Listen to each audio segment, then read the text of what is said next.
मागील काही दिवसांपासून हुलकावणी देणाऱ्या पावसाने अखेर बुधवारी सायंकाळी शिरूर परिसरात दमदार हजेरी लावली। सायंकाळच्या सुमारास अचानक वातावरणात बदल होऊन काळे ढग दाटून आले होते। त्यानंतर मध्यम ते हलक्या आणि जोरदार स्वरूपाचा पाऊस बरसला। या पावसामुळे परिसरात गारवा निर्माण झाला असून शेतकऱ्यांमध्ये समाधानाचे वातावरण निर्माण झाले। मागील काही दिवसांपासून पावसाने दडी मारल्याने खरीप पिकांवर ताण निर्माण झाला होता।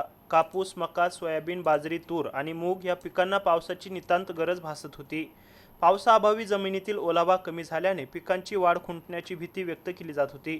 बुधवारी झालेल्या पावसामुळे जमिनीत पुन्हा ओलावा निर्माण झाला असून पिकांना काही प्रमाणात दिलासा मिळाला आहे।